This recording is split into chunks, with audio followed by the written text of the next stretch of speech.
Hey, muy buen día o buena tarde, no sé a qué horas vayan a ver esta transmisión porque no logramos grabar hoy. Colocamos tres internets, Tigo, Movistar, Claro, creo que también, y ninguno funcionó. Está mala la señal, entonces lo que hice o lo que estoy haciendo es que estoy grabando y más tardecito voy a transmitir o a publicar la grabación. Pero de todas maneras, bienvenidos para los que están allá, para los que están acá también. Muchísimas gracias. Parece que va a ser una mañana lluviosa, empezó a llover, pero gracias a Dios ya pudimos cantar y hemos podido alabar a Dios y ahora nos disponemos a... Vamos a entrar de lleno a lo que es la prédica de hoy. La prédica, el tema de hoy se llama El amor y el odio. Y voy a arrancar o les voy a pedir el favor de que me acompañen en una oración y vamos a iniciar, ¿listo? Cariñoso y buen Señor, te doy muchas gracias por esta mañana, Padre mío, una mañana lluviosa, pero es fresca. Gracias, Señor, por ello, Padre Santo. Yo creo que las plantas se regocijan porque pues, están recibiendo bastante agua, Señor, y eso las nutre, Santísimo Padre. Tú eres ese manantial de vida para estas plantas a través de la lluvia. Pues te voy a rogar, Señor, que también seas nuestro manantial de vida eterna, Señor, a través de tu palabra, para que nutras, Señor, y fortalezca nuestro corazón, Santísimo Rey, y que nuestras raíces cristianas y espirituales se profundicen o vayan hasta lo más profundo de la piedra, de la roca que es tu Hijo Jesús, Señor. Que podamos mantenernos firmes en tu palabra, firmes en serte fieles, en serte leales, Señor, como mármoles parados en medio de la tormenta, Santísimo Rey. Gracias, Dios, por este día, por esta mañana. Padre Santo, por favor, darnos a todos entendimiento, discernimiento, inteligencia, sabiduría, buen juicio para poder entender y comprender tu palabra, Santísimo Rey. Y envíala, Dios, hasta lo más profundo de nuestros huesos, de nuestros tuétanos, Señor, tu palabra para poderla entender, comprender y vivirla, Santísimo Dios. Dame a mí la facilidad de la palabra, Dios, a través de tu Espíritu Santo. Dame también, Señor, los argumentos que vengan de ti, Señor, y las escrituras adecuadas, Padre. Gracias, Señor, por este tiempo. Te lo oro, ruego y agradezco en el amado nombre de Cristo Jesús. Amén. Bueno, entonces, como les decía, la prédica del día de hoy se titula El amor y el odio. Antes de que vayan pensando en las preguntas que yo les dije ayer, les escribí en el grupo, y de que vayan buscando una escritura que está en Eclesiastés capítulo 9, les voy dando una pequeña introducción. Hablar del amor es algo complejo, porque por lo general se confunde con emociones y se confunde con sentimientos. Los judíos, el pueblo judío anteriormente o antiguamente, creían que las emociones estaban en las tripas. Y como todo lo que está en las tripas debe defecarse o debe eliminarse porque es para descomponer, ¿sí? Y esto nada más lejos de la realidad. De hecho, en la actualidad, a las tripas, a nuestro estómago, se le llama el segundo cerebro. ¿Sabían eso? Hay un estudio. Y lo llaman el segundo cerebro o el cerebro intestinal de las emociones, así lo llaman. El cerebro intestinal de las emociones. Como cuando se siente un nudo en la panza o en la garganta. ¿Alguna vez han sentido un nudito en la panza o en la garganta? Algo así.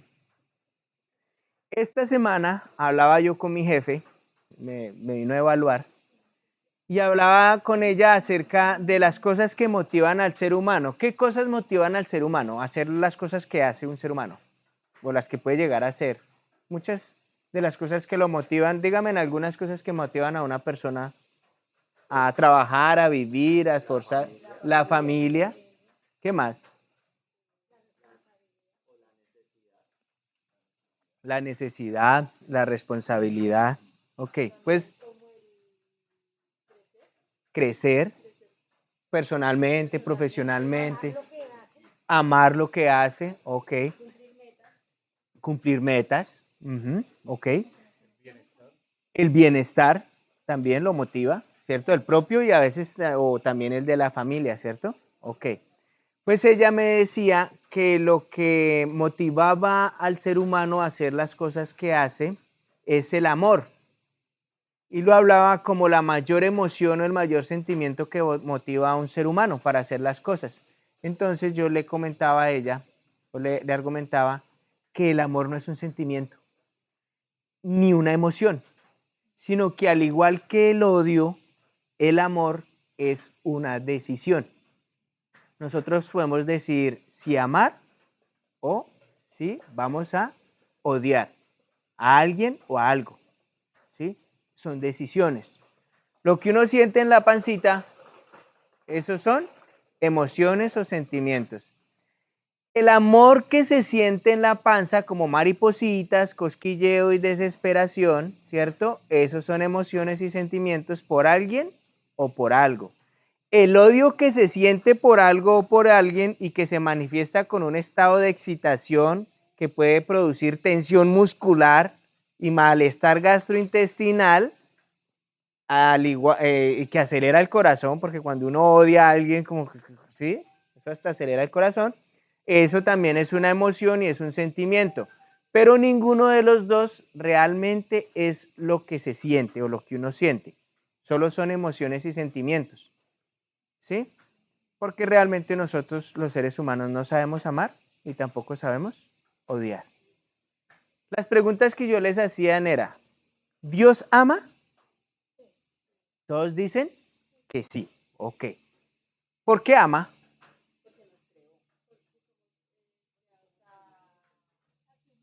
Porque fuimos creados a su imagen y semejanza, porque nos creó. Ok, ¿cuál otra? Porque Dios lo decidió. Dios decidió crear y luego decidió amar su creación. Porque él hubiera podido crear y luego decir, no, esto ya no me gustó, acabemos con esto. No. Quedó imperfecto. No. Él creó, tomó la decisión de crear y luego tomó la decisión de amar su creación. Ok. Dios que ama. Dios que ama. Su creación. ¿Es eso? Dios ama su creación. Ok. Hasta ahí todo está muy bien, muy fácil. ¿Dios odia? No. No.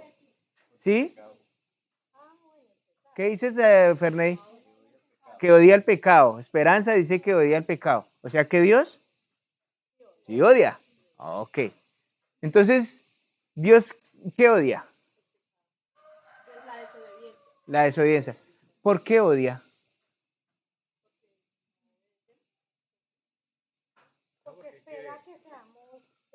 ¿Por qué odia? Es la misma razón por la que ama. Porque decidió odiar. Porque Dios decidió odiar. Él odia porque decidió odiar. Ahora sí, ¿Dios qué odia?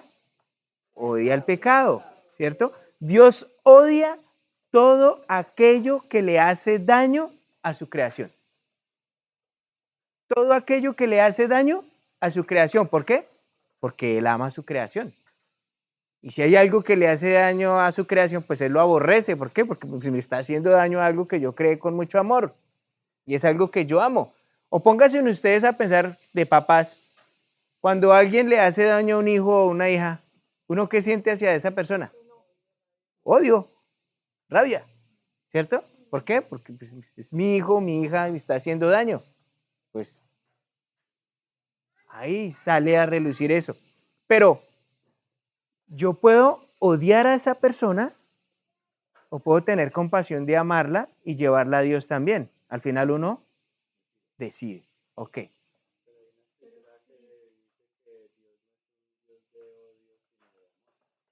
Y tiene toda la razón. Tiene toda la razón, porque Dios no es un odio sino de amor. Pero es que como Dios no está odiando lo que ama, Él está odiando lo que le hace daño. Si quieren, vamos a una escritura que está en Oseas 9:15 y alguien que me la lea. Oseas 9:15. Ah, bueno, ¿qué escritura es? ¿Qué dice el Salmo 103:8?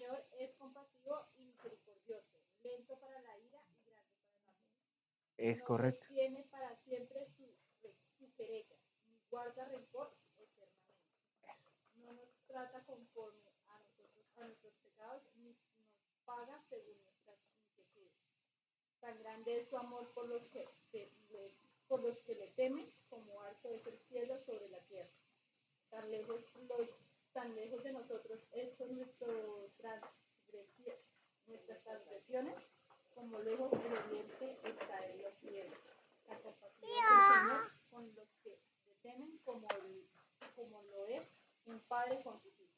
Ok, muy bien, sí, y tiene razón, Él ama. Claro, Él es el amor.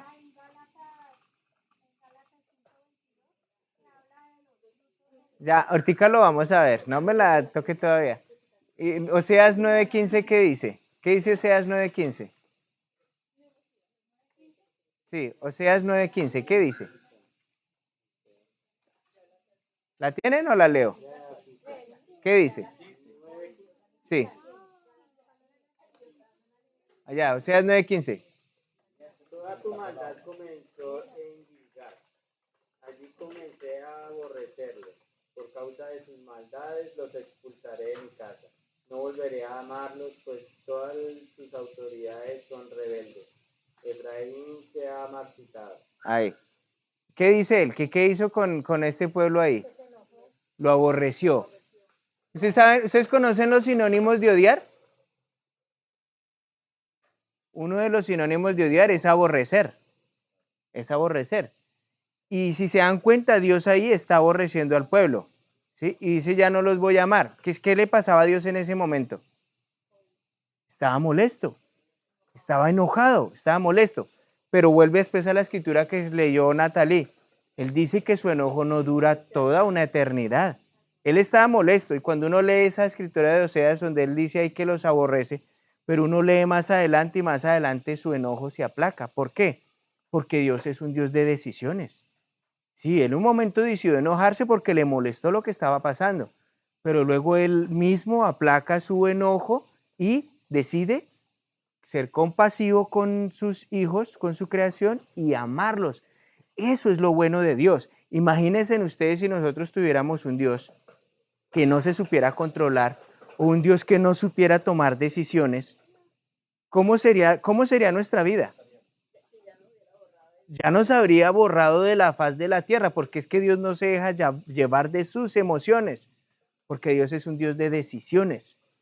Y cuando Él se enojó, si ustedes leen Oseas completo y ustedes analizan qué estaba sucediendo, Él tenía la razón de estar enojado, porque es como un papá cuando un hijo, uno le dice ciertas cosas que no vaya a hacer porque le van a causar un daño y el hijo lo hace y se causa el daño, uno se molesta porque no ha sido obediente, porque se está causando un daño y uno como lo ama no quiere que se cause ese daño, ¿cierto?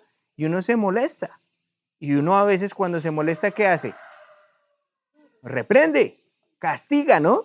¿Y por qué castiga a uno? Porque uno necesita que el hijo aprenda para que no le vuelva a ocurrir y además para que crezca como una persona de bien, correcta, recta, ¿cierto?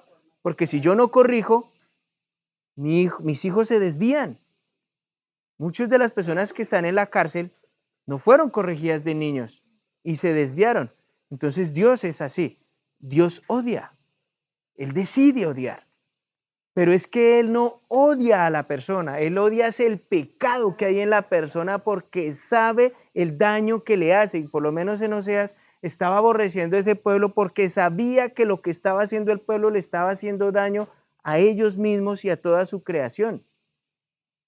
Afortunadamente, se aplacó su ira y les dio compasión. Y si no, leeríamos en Oseas al final, que acabó con todo el mundo. ¿Y ustedes ven al final de Oseas?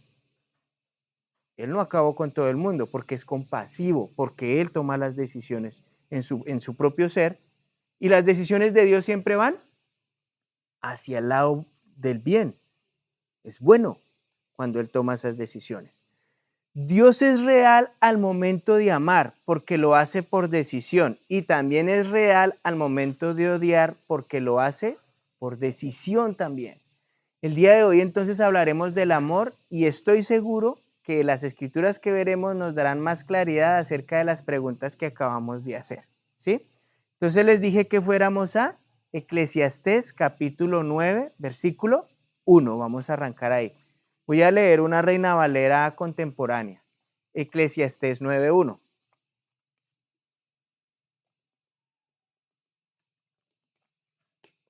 Bueno, dice así. A todo esto dirigí mi atención. ¿Quién escribió Eclesiastés? Perdón, primero que todo. Salomón, el hombre más sabio que ha existido sobre la tierra. Eclesiastés 9:1. A todo esto dirigí mi atención para concluir lo siguiente, que la gente sabia y honrada está en las manos de Dios, lo mismo que sus obras, pero que nosotros los mortales nada sabemos del amor ni del odio. aun cuando los tengamos delante de nosotros.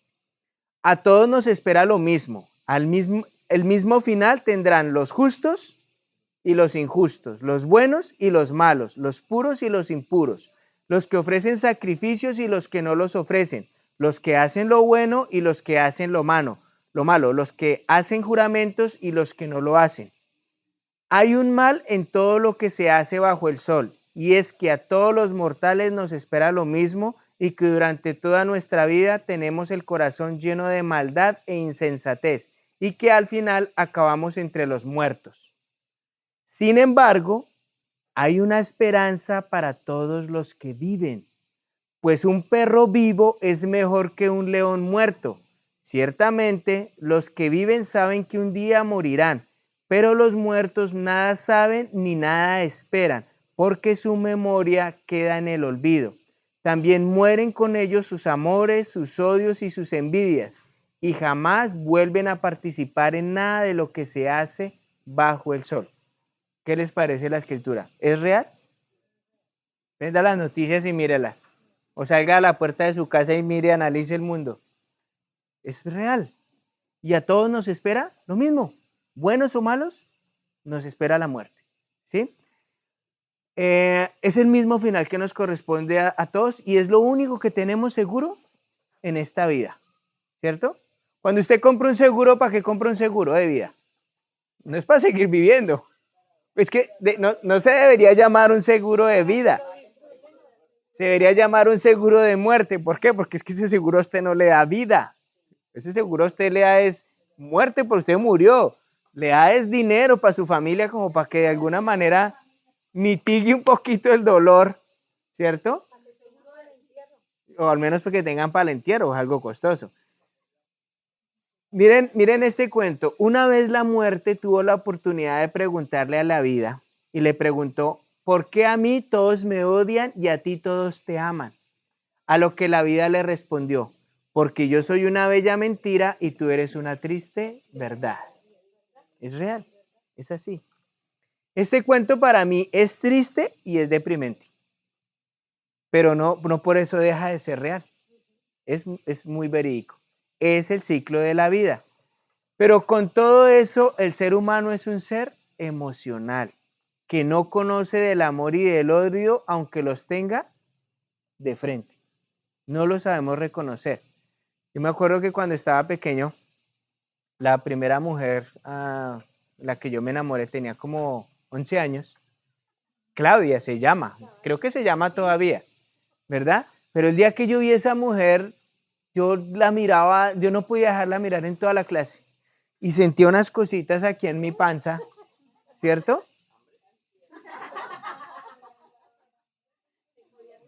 Podría ser hambre, pero no, yo iba, mi mamá me mandaba bien almorzado. Yo estudiaba en la tarde. Y sentía esas cosquillitas y esas cositas en la panza, eso eran emociones, eran sentimientos porque yo del amor no conocía. De hecho, yo le he dicho a mi esposa que yo vine a conocer el amor cuando me bauticé.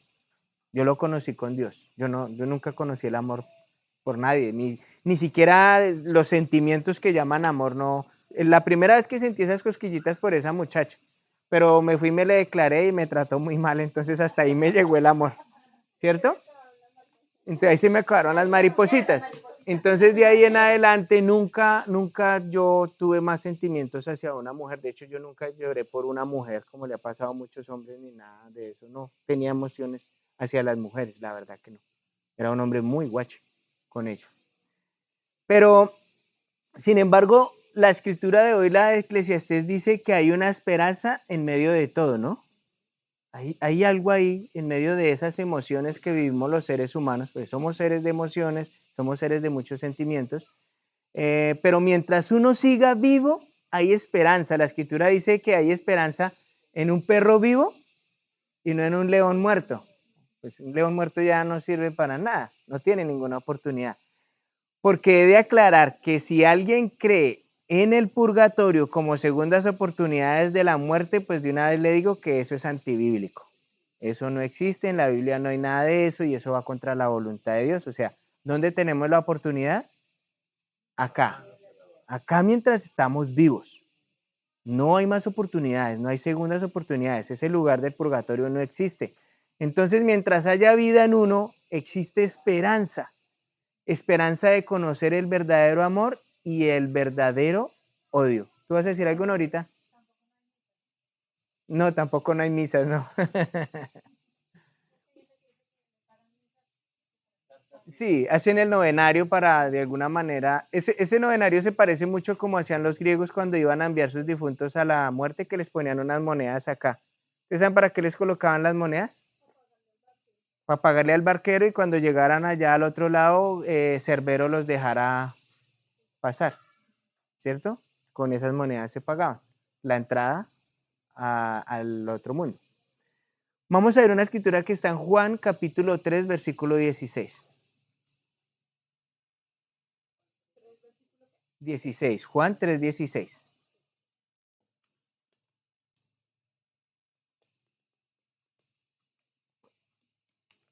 Dice Juan 3, 16. Mira las decisiones que toma Dios. Escúchenlas bien.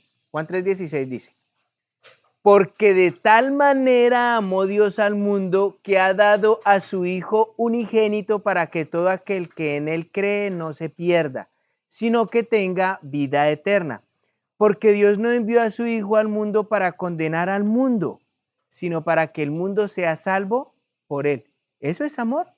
Decidió amar de esa manera y decidió entregar a su Hijo por salvar ese mundo, esas personas que estaban en ese mundo.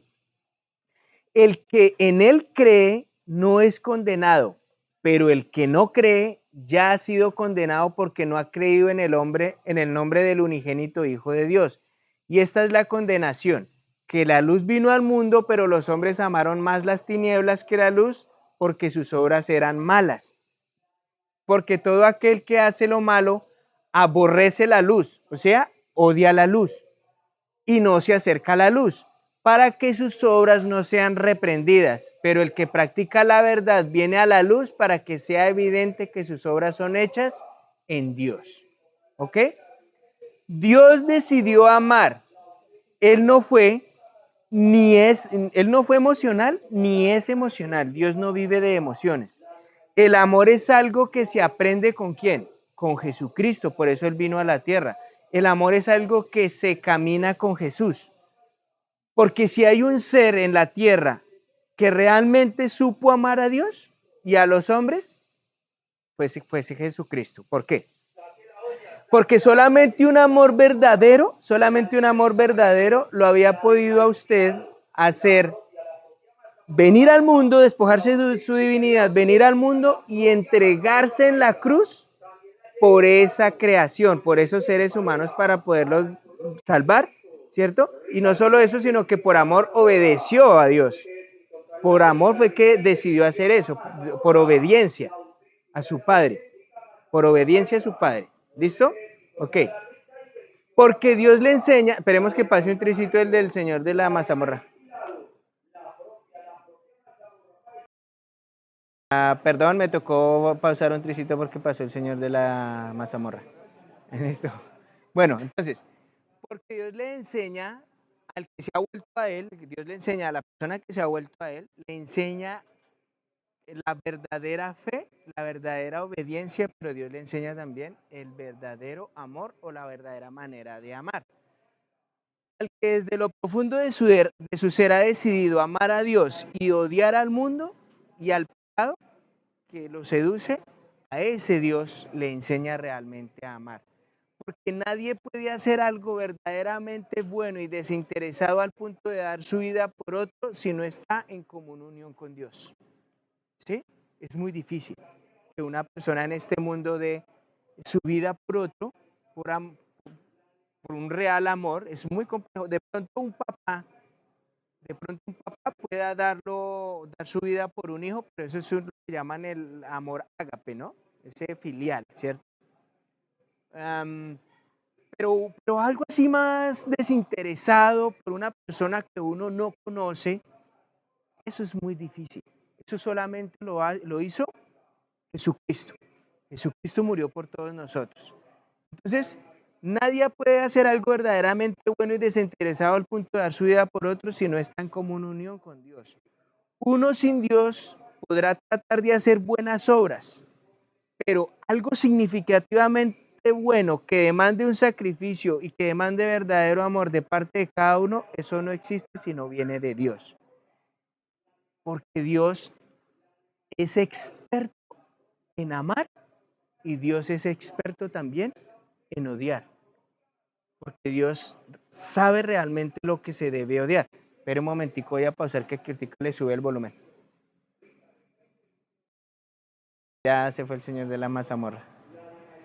Bueno, listo. Entonces, Dios es experto en amar y también es experto en odiar. ¿Por qué? Porque son decisiones que toma.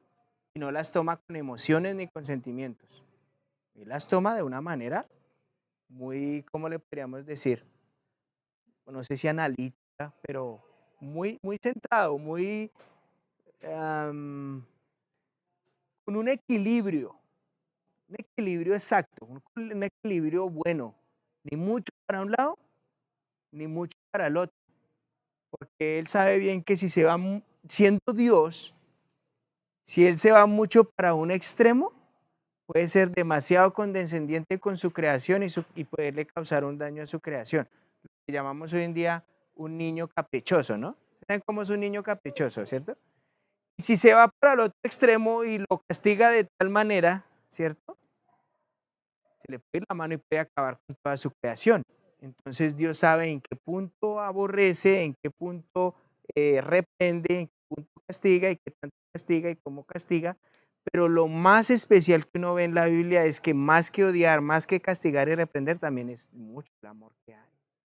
Es mucha la paciencia que Dios tiene. Porque con tanta maldad que hay en el mundo, hace rato que hubiera podido acabar con ese mismo mundo, ¿cierto? Los cristianos o los verdaderos creyentes amamos porque Dios nos amó primero y procuramos hacer el bien cada vez que tenemos la oportunidad, ¿o no? Uno vive con esas ansias de hacer el bien, de ayudar, ¿cierto? Porque es algo que Dios nos está enseñando cada día y eso nace del Espíritu Santo. Porque con el Espíritu Santo tenemos a Dios en nosotros, ¿ok? Vamos a ver otra escritura que está en primera carta de Juan, capítulo 3.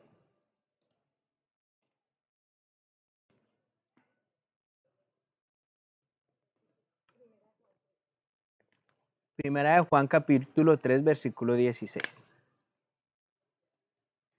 Dice así, primera de Juan 3:13, perdón. Vamos a Juan 3:13. Primera de Juan, bueno, es que leamos la mejor desde el versículo 13. ¿Listo? Dice, primera de Juan, capítulo 3, versículo 13.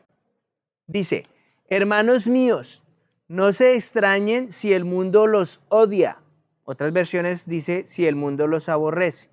En esto sabemos que hemos pasado de la muerte a la vida, en que amamos a los hermanos. El que no ama a su hermano permanece en la muerte. Todo aquel que odia a su hermano es homicida. Mire hasta el punto en que, ¿con qué compara el odio? Con un homicidio. Y ustedes saben que ningún homicida tiene vida eterna permanente en él. En esto hemos conocido el amor, en que Él dio su vida por nosotros, así también nosotros debemos dar nuestra vida por los hermanos. ¿Se imaginan? Dar la vida por los hermanos. Pero, ¿cómo puede habitar el amor de Dios en aquel que tiene bienes de este mundo y ve a su hermano pasar necesidad y le cierra su corazón? Hijitos míos, no amemos de palabra ni de lengua, sino de hecho y en verdad. Ese es el amor al que Dios nos llama, ese amor decidido, que cuando usted decide amar, usted no habla de lengua ni de palabra. Usted no dice es que voy a hacer, voy a amar, no, sino que usted va y lo hace con hechos y con verdad. Eso es el verdadero amor, eso es un real amor. ¿Cuántos frutos tiene el Espíritu Santo? Ahora sí, Esperanza. Gálatas capítulo 5, versículo 22 al 23. ¿Cuántos frutos tiene el Espíritu Santo? 9.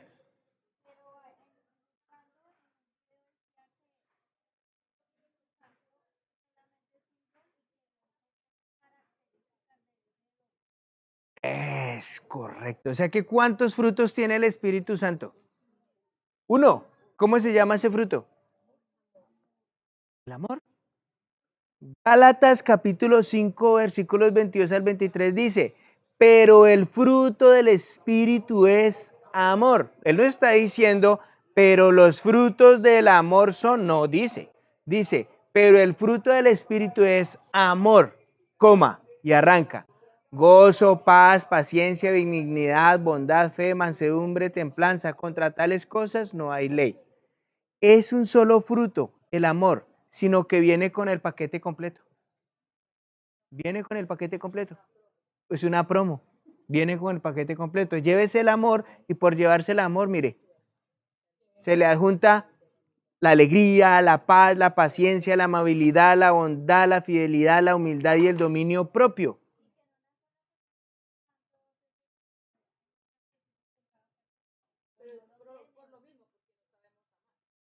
Porque no sabemos amar, porque el amor es un solo don que debería estar en todo cristiano y el paquete debe estar completo en cada uno. En cada uno debe estar completo el paquete, o sea, en cada uno debe haber alegría, en cada uno debe haber también paz, también paciencia, también amabilidad, también bondad, también fidelidad, también humildad y también dominio propio. Porque eso es el amor. Mire, para usted amar, usted tiene que ser alegre. Para usted amar, tiene que ser pacífico.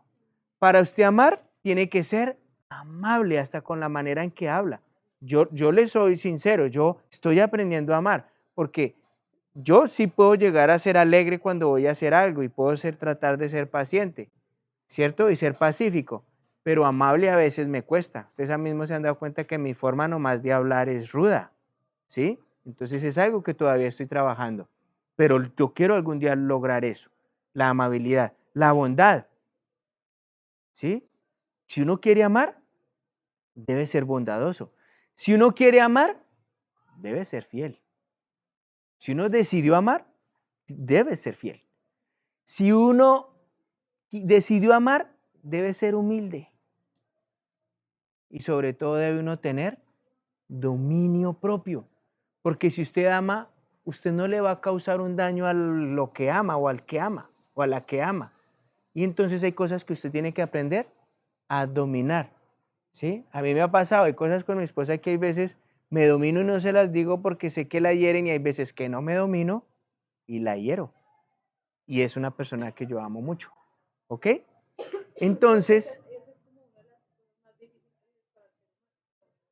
esa es una de las cosas más difíciles para el ser humano. El dominio propio, el autocontrol es una de las cosas más complejas para uno. Es muy difícil. ¿Cómo se logra? Con el Espíritu Santo. Pero cuando yo he tomado la decisión de amar. Y si yo amo a Dios, pues tengo que empezar a tratar mi corazón para tener el dominio propio, porque yo no quiero causarle a Dios un dolor con las cosas que yo hago. ¿Ok? Bueno, cuando uno decide amar a Dios, esto nos lleva a tomar decisiones, ¿o no? Cuando uno decide amar a Dios, esto lo lleva a uno a tomar decisiones. ¿Qué decisiones? Pues yo me acuerdo, terminé confesando mi pecado, terminé arrepintiéndome de mis pecados y luego ¿qué hice? Me bauticé. Claro, y pedir perdón, sino que pues algunos de los que yo fui a pedirles perdón no los encontré, pero Dios sabe que lo fui a hacer, ¿cierto? Pero yo me arrepentí, yo confesé mi pecado y entonces Dios me dijo, entonces bautícese. Me bauticé y en consecuencia que recibí el perdón del pecado y el Espíritu Santo. Y este Espíritu Santo viene con el paquete completo, porque el Espíritu Santo viene con todas las cosas que Dios tiene. Y Dios tiene en sí todo bueno. En Dios no hay malo. Nada es malo en Dios. Ni siquiera el aborrecimiento y el odio. Porque Él aborrece o odia lo que me hace daño a mí. Y entonces Él va a procurar evitar esas cosas siempre y cuando yo ame a Dios y le sea obediente, ¿cierto? Entonces viene el Espíritu Santo con el paquete completo del amor. Entonces es cuando comenzamos a decidir amar o empezamos a decidir odiar. La incógnita está en que como cristianos, ¿qué estamos amando o qué estamos odiando? ¿sí? O sea, ya sabemos que como cristianos tomamos esas decisiones, amar u odiar. Ahora, ¿qué estoy amando o qué estoy odiando? No vaya a ser que resulte que yo esté amando el mundo y esté odiando las normas de Dios y su voluntad, con la excusa de que ya yo puedo tomar la decisión. Pues la decisión se dio, es para que yo ame a Dios y odie el pecado. ¿Ok? Entonces el amor y el odio, al igual que la esperanza, porque también la esperanza es una decisión. ¿No han escuchado? ¿Perdió la esperanza? La esperanza es lo último que se pierde. ¿Cuándo se pierde la esperanza? Cuando yo decido ya no creer más. Ahí pierdo la esperanza. La esperanza también es una decisión. Las emociones tienen su fin, son caducas, vienen con fecha de vencimiento y al igual que los sentimientos, se vencen. Y si no, preguntémosle a una persona que trabaja en una notaría o pregúntele usted a un abogado cuántos divorcios reciben en un mes. ¿Cierto que es un negocio bueno, Norita? Mire, están casándose hoy, ella trabaja en una notaría, están casándose hoy y a 1 o 2 meses vienen a separarse, vienen a divorciarse. ¿Por qué? Dinos,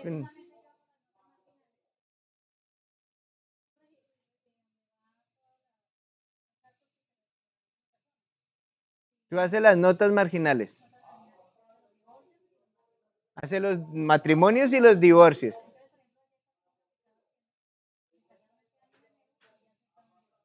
Se casaron en enero y ayer estabas haciendo una porque se estaban divorciando. Bueno, alcanzaron a pasar un poco más de 6 meses. Pero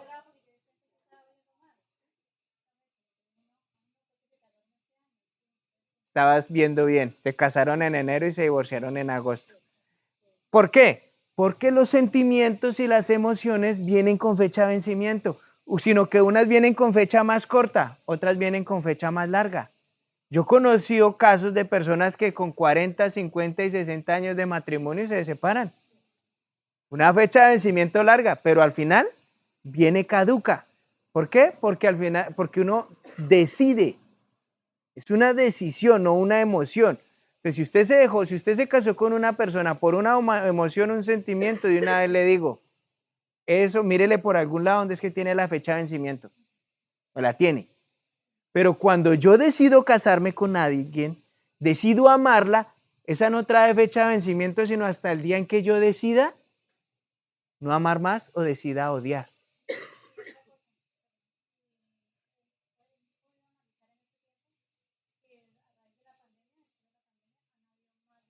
Después de la pandemia han habido más divorcios. ¿Por qué, ¿Por qué creen que sucede eso? Después de la pandemia han habido más. Cuando estuvieron en la pandemia tuvieron tiempo de conocerse, exactamente. Y vieron los defectos que tenía y como cuando se casaron vieron fue por emociones y por sentimientos, cuando ya vivieron en la casa y empezaron a ver cómo era la persona realmente ya ahí 24 horas al día, todos los días, ¿sí me entiende? Entonces ya como que no, ya no me gustaron, ya como que esas cosquillitas en la panza se esfumaron y ahora sí me dio fue hambre. No había, no se decidió amar, no había una decisión, no se decidió amar, ¿sí? Y entonces, ¿qué pasa? Se pasa a odiar, pero también se pasa a odiar por un sentimiento y una emoción, no por una decisión. ¿Y por qué? Porque entonces necesito justificar mi divorcio o mi separación. Entonces también lo hago por una emoción y hoy en día es fácil porque usted se puede separar por incompatibilidad de caracteres. No más por eso. ¿Listo? Aunque me decía ayer alguien, no, es que si usted me llega a ser infiel, yo me puedo separar porque la misma Biblia dice que hay separación en caso de infidelidad. Y yo le decía, no, no señor, la misma Biblia, el mismo Jesús decía, pero si la otra persona viene con arrepentimiento y pide perdón y pide que no lo dejen, la otra está en la obligación de amar y recibirlo. ¿Sí? Claro, sí, también puede tomar la decisión de decir, no, pues puede decir por mi propio bien, no, no lo voy a hacer. También toma la decisión de no hacerlo, pero Porque puede perdonar, pero no volver con la persona. Bueno, pues cada persona tiene sus decisiones, la posibilidad de decidir. Una unión ilegal, sí, también, sí, pues no está haciendo bien, se puede hacer esa separación.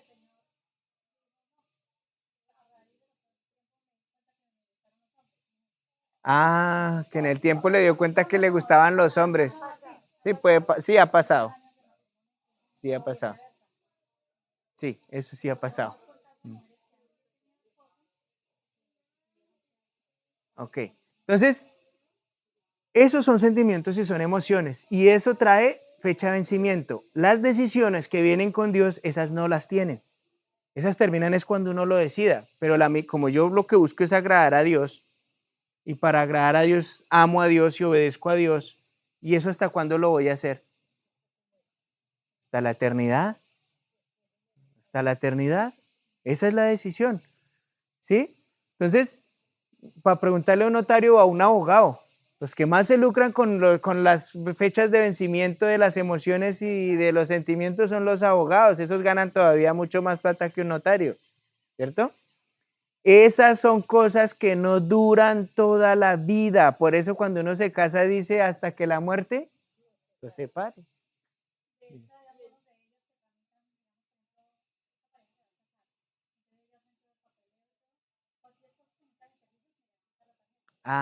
Ok.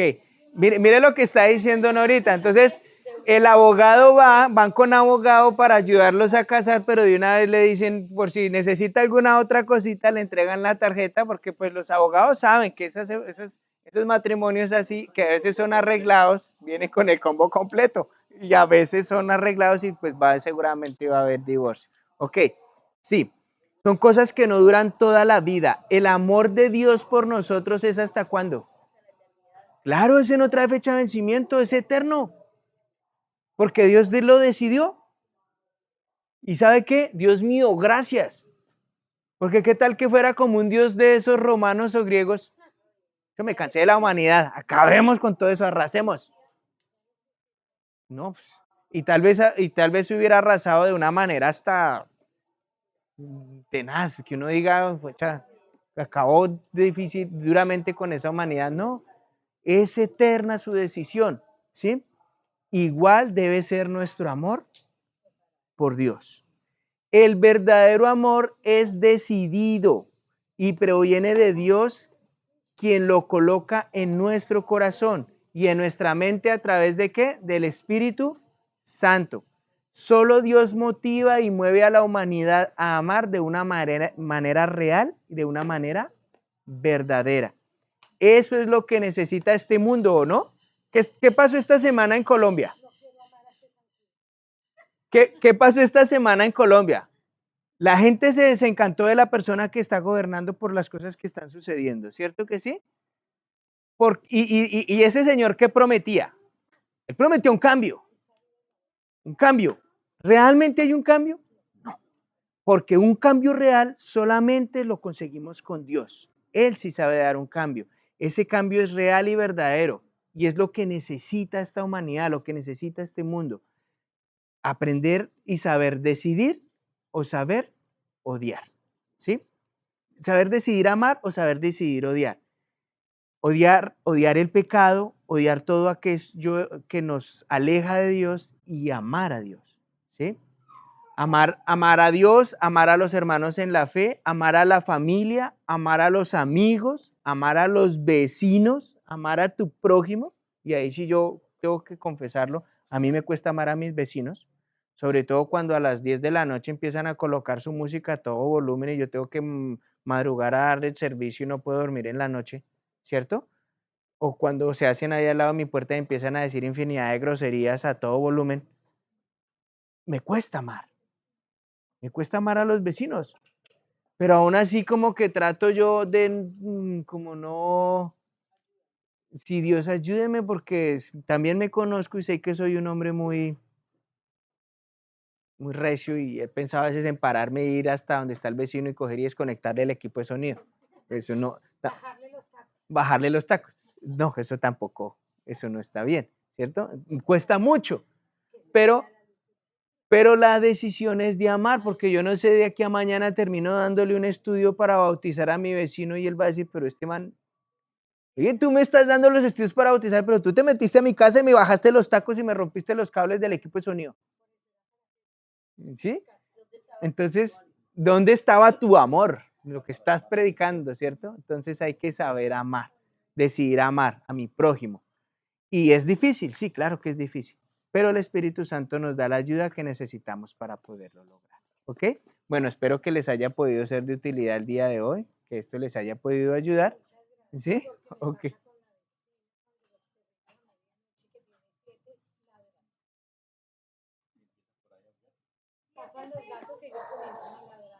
Buen día, ¿cómo están? Bien. Ok, voy a cerrar ya también la grabación y vamos a cerrar con una oración también, ¿vale?